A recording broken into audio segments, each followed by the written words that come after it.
of recording the calls is, again, to hope to add it to the website for future use for folks to go ahead and listen to the recording at a later date. And if you'd like to listen to it sooner than when it gets posted to the website, please feel free to email me at gbys@justiceforparents.org. And so now I am going to turn it over to Andrea Marwa. She is a fellow parent of a child with a hearing loss and our guest speaker tonight. Andrea continues to keep herself busy by organizing events for families, among the many other things, through her role as chairperson for Illinois Hands and Voices.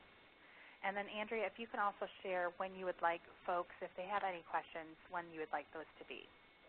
I think it's probably best, since I'm doing a basics and I have about 30 minutes, let me get everything out, and if you all want to take notes, that would be great.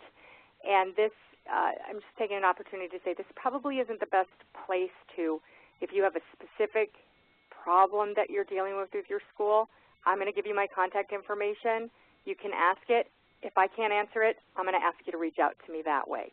I don't want to take up too much time trying to work with specifics. However, your specific example could give us a lot of information in a short amount of time, but we do have, I typically teach a class that takes 6 to 8 hours. So to condense this into 30 minutes to an hour is hard enough as it is. So I would prefer at the end if possible.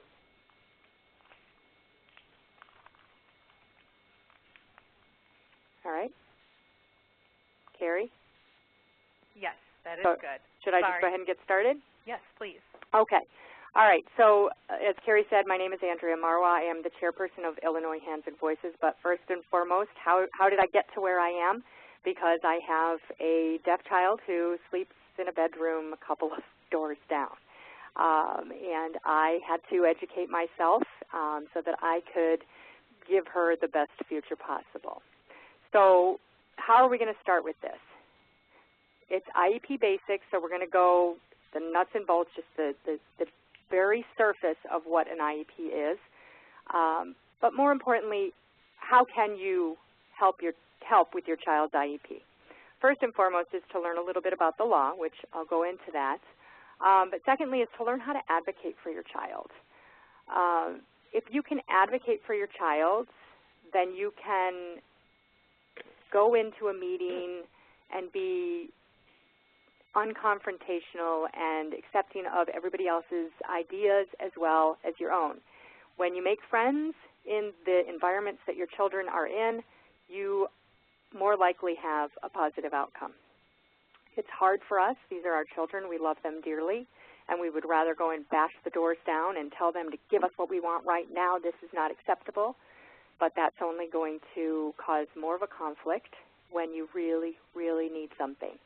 So my number one recommendation is to learn advocacy skills by either attending seminars, doing it yourself. There are several advocacy books available for people to learn themselves. But advocacy is extremely important in getting to what you need and what your child needs. So what does it mean to advocate? Well, one that pleads the cause of another. So when your child is too young to ask for the things that they need you to step in as their advocate. So in that respect, it's knowing the law so you know that what you're asking for is a legitimate thing to ask for, and it's not something over the top and unrealistic, like I want a building built for my child to attend school, and I want 7 teachers attending that child. Well, we all know that would be unrealistic. So it's extremely stressful to have an IEP, initial IEPs especially, that first one that's taking you from your child who's 0 to 3 on to 3 to 21, which is your next step. So those advocacy skills do become extremely important. A couple of just quick tips about successful advocates. They do not get angry in front of school personnel. If you get angry, it's time to put a pause in that meeting and call a break and calm yourself down, basically give yourself a timeout. And it's perfectly acceptable to ask for a break in any given meeting, and it's a smart thing to do. A good advocate always returns phone calls. and they write emails professionally, and they visit schools prepared. They don't, run in disheveled, having nothing prepared, no idea what we're even discussing. They're ready. They always ask questions, and they ask for clarification if needed. If a good advocate doesn't know what a statement means, they don't just say, oh, I don't want to feel stupid, and ask them what that means. They ask, could you back up? I really don't understand what that statement meant. Could you reword it? Could you help me understand? Those types of things. Never assume that the answer given is a final answer. That's an important thing to know, too. Sometimes the people at that meeting that you might be attending, they can't give you the yes answer to something that you might be asking for. So, ask it twice. If they're not answering it, just put it in the back of your mind, say they can't answer that for me. And when you get home, send an email, send a letter, send something saying, I asked a question, I feel that it wasn't answered. Could you answer the question or get me to the person that can answer that question? That would be great. Those are the types of things that if you're a true advocate, you don't just let those slip past, because they could, down the line, become a very important factor for your child. A number one thing that I say, because I've heard this so many times at my daughter's school, is never bash school personnel on the playground or in the parking lot at the school or anywhere for that matter, because it can come back and bite you. I've seen it happen. I've heard about horror stories where it's happened to a parent. It's just not worth it.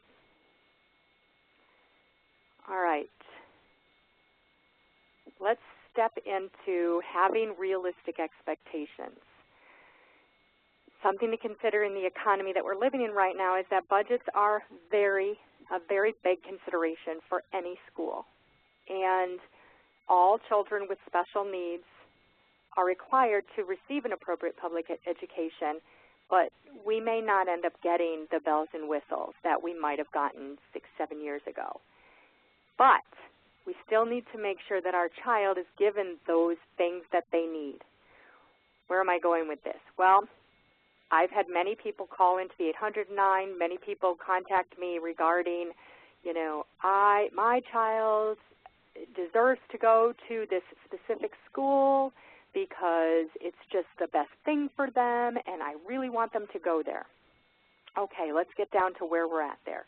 So how is your child doing in relation to their hearing peers? And that's an important aspect, their hearing peers. Oh, well, they tested them and they're doing really, really well, and but I just feel that if they don't go to that school, they're just going to lose their footing and it's not going to be a good deal. Well, this is where we run into issues, because in my heart of hearts, I want to tell you, go for it. You know what? Your child deserves it. It's what you've worked for, so on and so forth. But the realities of it is that is not appropriate. That is well beyond appropriate. So that's something to keep in mind when you're going to the school and you're asking them for things. You want to keep them to the realistic level. And if your child is doing well, you want to make sure that that's still assessed, that they make sure that they keep meeting those milestones and that they're still doing well. But asking for something over and above that may not be granted, basically. So something to keep in mind. All right, so the way to be a good advocate is to learn a little bit about the law. The specific law is called IDEA 2004, the Individuals with Disabilities Education Act. There are several facets to this act, and hopefully everybody has pen and paper. A great website for the IDEA.com is idea.ed.gov. Anything you could ever want to know about this federal law, you can find on that website. It can be intimidating when you first get there, but there are parent sections, there are many sections, so take your time and read a little bit at a time, or find the important things. What exactly are you looking for? Chances are you'll find it on that site. It's an amazing site. It's put out by the U.S. Department of Education, their Offices of Special Education Programs. So, they're the ones that wrote the law, so they're the ones that have that website. I strongly urge you to go take a peek at it. So we ask, what does the law ensure? The law is written to ensure that the school or a governing agency provides your child with a free, appropriate public education. That includes special education and related services designed to meet your child's unique needs and prepare them for further education, employment, and independent living. So how I always describe this in my sessions is what it does is it gives your child a plan in their educational process to bring them up so that they are playing on a level playing field with the rest of their normal hearing peers within their class, within their age group. So it isn't something that's out of this world, but it also can't be a one-size-fits-all. Oh, yeah, your child has hearing loss. This is what we do for all our hearing loss kids. If you hear that, boy, you better get back home and find out what the law says, because there's a big word in IEP, and it's called individual. So they cannot put you in that type of program. Now, if it works for your child, then that's perfectly well. So listen to what they have to say. But each child does really, if they have a special need, each child does have individual needs. You can compare 5 children, same age, same hearing loss, and each of them need to be educated a little differently in order to be on that level playing field. So keep that in mind. A great quote that I share often is from Brown versus Board of Education, which was one of the big milestones starting special ed law. In these days, it is doubtful that any child may reasonably be expected to succeed in life if he is denied the opportunity of an education. One of the things that we fear with children with any special need is that our child is just going to be pushed through the system, and we're going to miss it, and we're not going to realize it, and then they're going to get to their college entrance exams and they're not going to know anything more than an 8th grader. Well, that's where we go back to that whole advocacy thing and make sure that you're there and you know and that they're meeting their needs. And if any time a test comes home and it's not up to par, you need to find out why.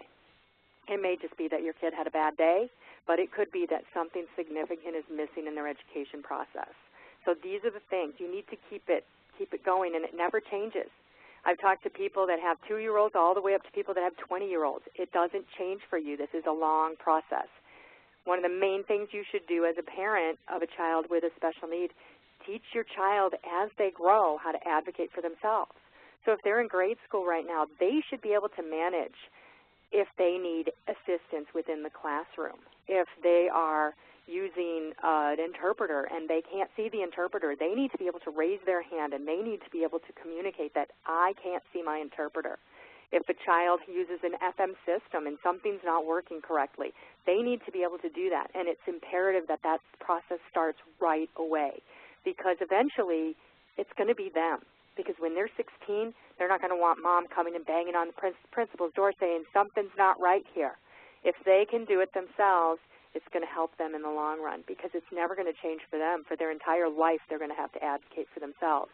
So if they start from the very beginning, just like a foreign language, if they start as a child, their brains are so pliable right now, they're going to keep that, and it's going to take them a long way. So keep that in mind. So in legal written documents, there's always different sections.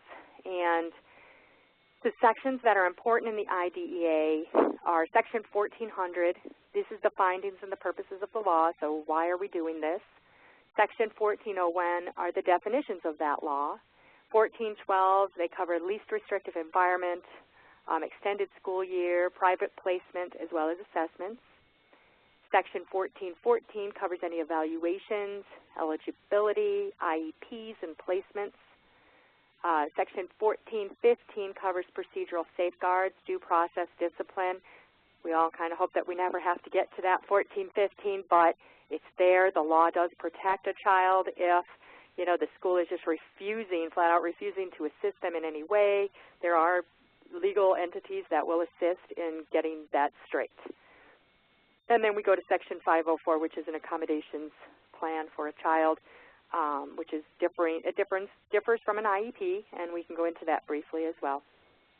So what are the differences? So we have an IFSP, which is for children birth up to the age of 3, so up to their 3rd birthday. It's called the Individual Family Service Plan, or I've seen it as the Individualized Family Service Program.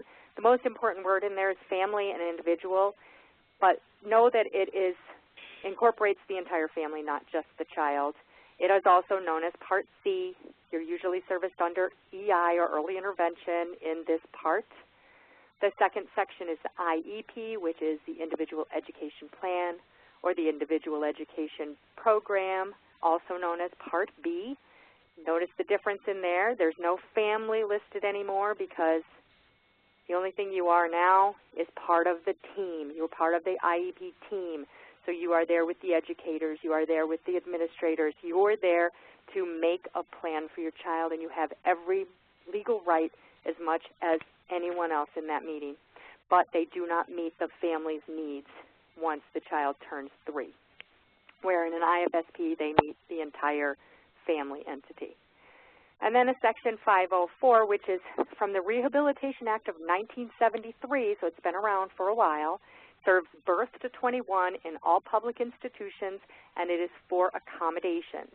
And that would be anything from interpreting services, FM systems, preferential placement, wheelchair access, any of those things that just allow a child to be educated with regular peers. It does not have any measurable goals. You can't assess if it's working for your child. It is just there for them to have accommodations to be able to sit in a regular classroom and function on the same playing field. Okay. So we can go through all of these sections, and that's what I would urge you to do. One of the books that I recommend typically is the Rights Law book. It can be found at rightslaw.com or FETA Web, F-E-T-A web.com. And FETA stands for From Emotions to Advocacy. And it is a very user-friendly book that I do recommend to my students that take my classes. It is just very easy read. They also have extremely difficult reads if you wanted to get a law book. I have some other resources as well, so I will try to go slow, and if I don't, I'll give you my email. You can certainly email me, and I'd be happy to provide you with this information. So the first online resource would be the National Dissemination Center for Children with Disabilities, NICHCY, and the web address is nichcy.org/laws/IDEA. They have a plethora of information out there for you. The second one is Rights Law, which I just spoke of, which is at rightslaw.com, and it's WRIGHTSLAW. And the next is the Illinois State Board of Education, also known as ISBE. And the reason that I share this site is because states have an option to take on the IDEA. They are not required by law to accept the terms of the federal law. However, they do not get any funding if they don't. So every state has accepted this as law, but a lot of states provide more. Illinois is one of those states. So find out what other options or what other services are provided. They are required, if they adopt the law, to follow at least the IDEA law. So they can't say, oh, we're going to follow this part of it, but we're not going to follow this part. We're going to do this instead. They have to follow the IDEA, plus they can enhance it. They cannot take away. So websites for them are isbe.net /SPEC-ED.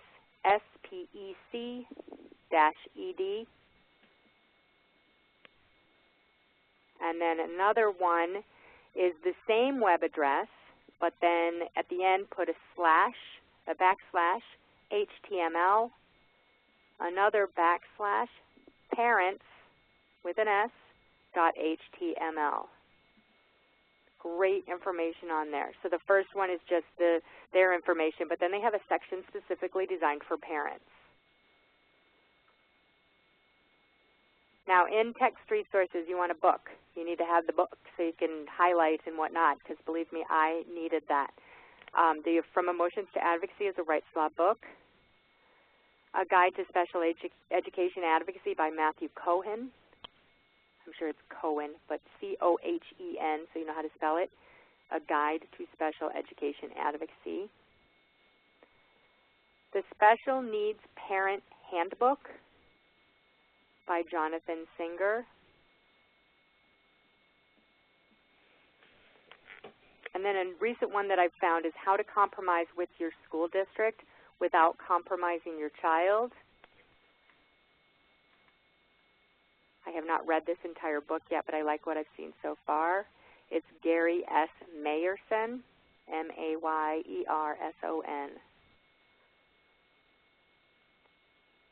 Now that first online site, the NICHCY, they have links, so many links on that website, all the way down to hit here if you want to read the law as it is written. And it's hard to read it, but it's pretty cool to see exactly how it is written. You know, me, I am not an attorney, so I cannot say to you, oh, this is the law and that's what it is, because I don't have the legal right to do that. If in my classes when I teach anything about IDEA, I quote the law word for word because I don't want to get in trouble for telling you something that's inaccurate. So always know that too. What's the source? Where is it coming from? Is it actual fact? And your best bet is if you know it, you're going to have a better understanding of it. You're going to realize that doesn't sound right.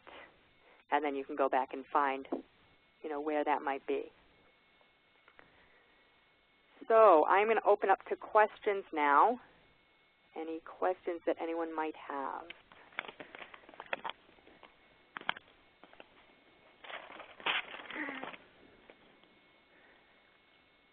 Andrea, I missed the first website, the IDEA website. Could you repeat that again, please? Yes, I can do that. Hold on one second. Let me get back down to that. It is IDEA.ed.gov.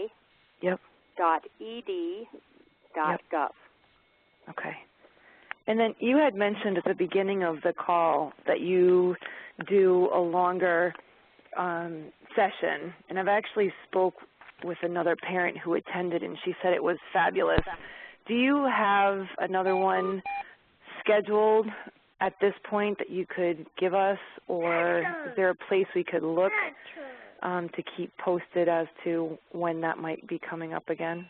Yes, I do not have one scheduled. I did actually just send out some emails to the places that I usually utilize for my classes because nonprofit, I need to find someone that's willing to host me for free. Okay. So I have put out the note to when can I hold it, and I should be posting that. If you go on to the Illinois Hands and Voices website, which is IL Hands and Voices, you can find out anything that is going on with us, with Guide by Your Side, and any other agency within the state of Illinois. We try to share everything there. Would your postings be fed to the Facebook page that you folks post to? It would? Okay. Yep, both Hands and Voices and Guide by Your Side Facebook pages. Perfect. Thank you. You're welcome.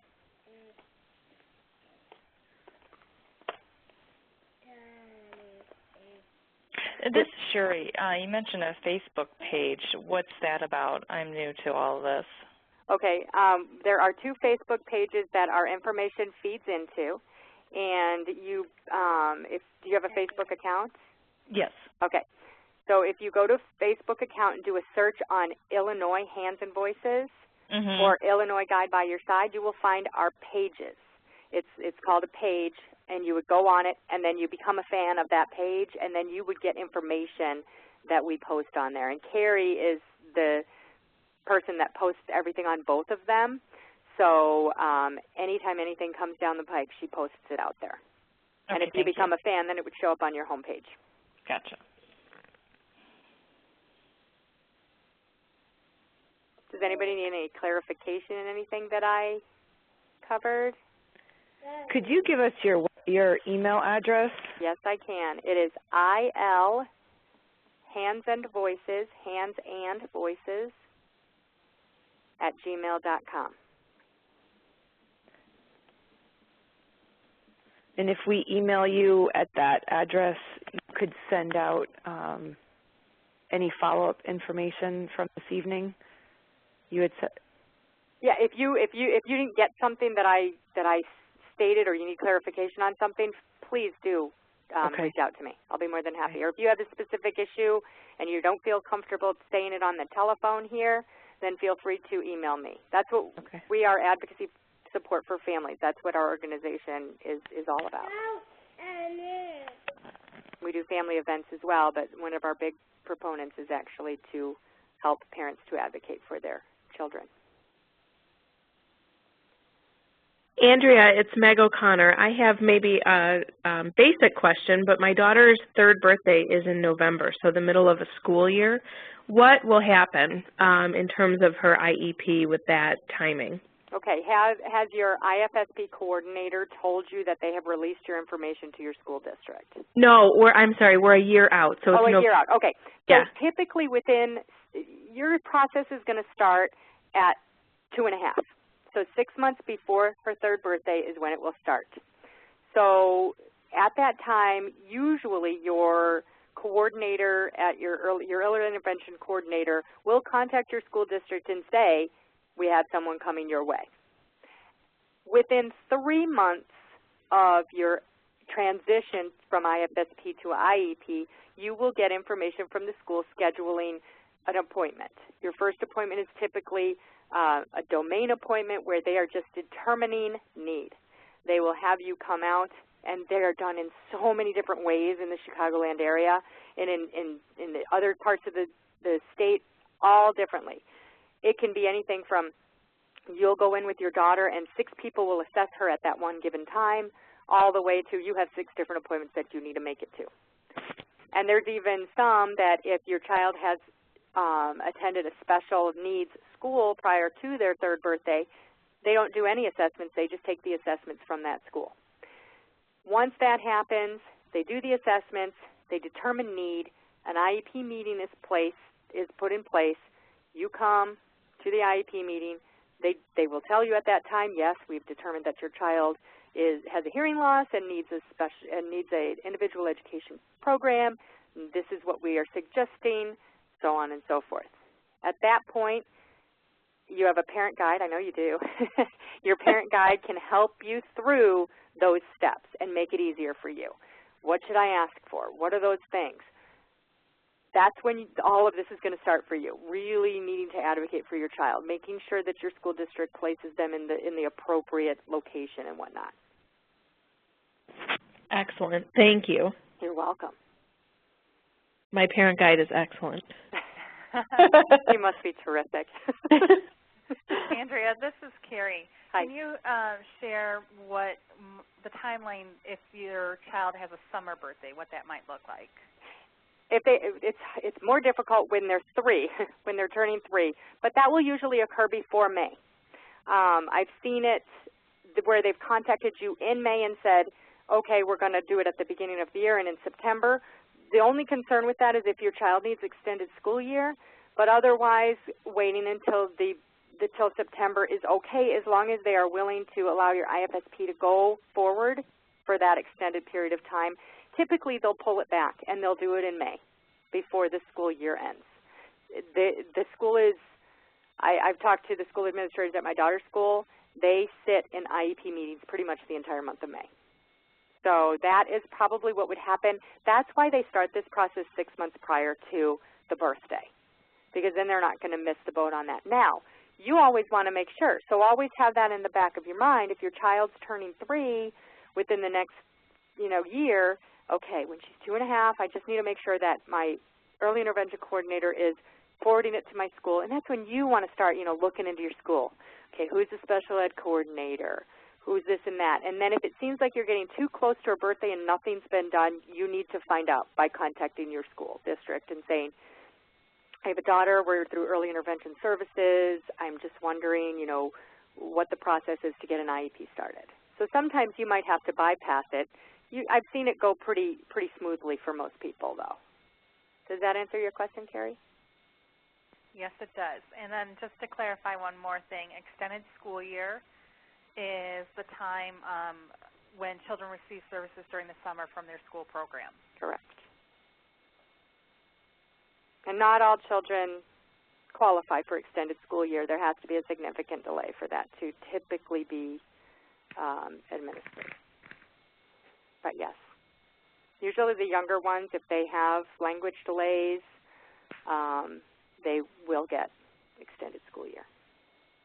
But it's all dependent. So.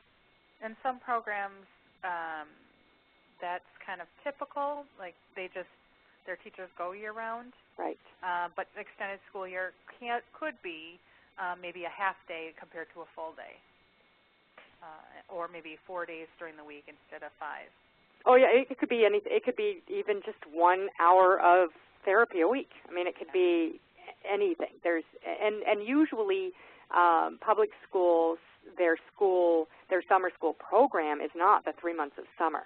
So unless your school has privately placed your child, they'll only get what the summer school program allots.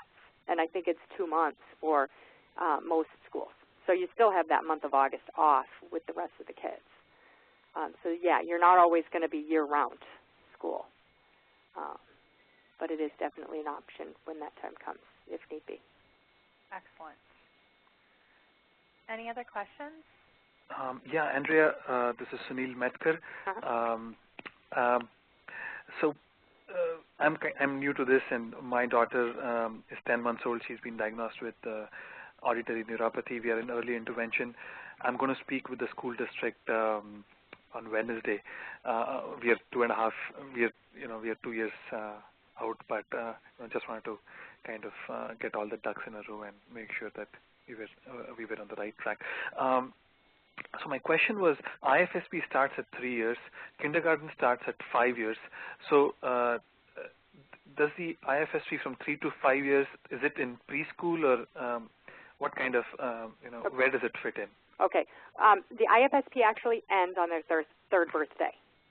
I'm sorry, the IEP. Yes, the IEP goes from age 3 to 21. So that preschool period would be handled by your school district. There are several different methods that they will administer an IEP for a child that is in preschool. Some districts have their public preschool available where their children that are under IEPs will go. Some do not, and then they will find, okay, say for instance you need hearing itinerant services or speech services, then they would determine which public school within your area they provide those services, and that's where you may have an hour a week. It depends on the severity of your child's delay. A lot can happen in 2 years by the time she turns 3. So it's all going to depend where she is in comparison to her hearing peers come that time, and then depend on where you live and what the programs are that are available to them. It might not be going to school all day long. There may be private school options that you can look into, and at the team meeting ask if they would be willing to support that. It sometimes is supported and sometimes it's not. It all depends, again, on your child's delay. It depends on if that school district does not have anything available for your child, then they're more apt to provide that service. And it depends on money. Private school placement is very expensive for a school district. So they may think, you know what, nope, can't afford that private school, but I sure could, let's just do 4 hours of this a week, and maybe that, and hopefully that'll do it. So that's where you need to, make sure that you have any research-based, determine what methods and modalities you're going to use with your child. Make sure you research those methods and modalities to determine what needs to be done to get that child to be able to be educated with their normal hearing peers. There are a lot of variables, and there's so much time between now.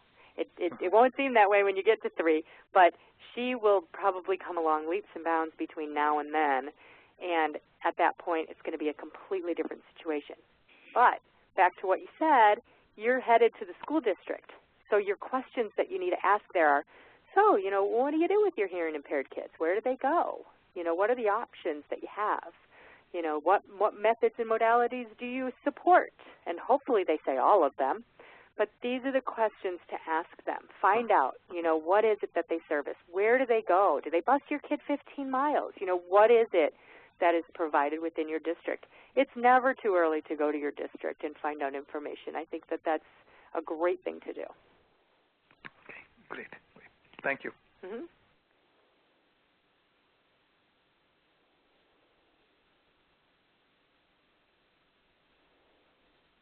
All right, this is Carrie. Any other questions out there? All right, I'm going to go ahead and stop the recording. And I forgot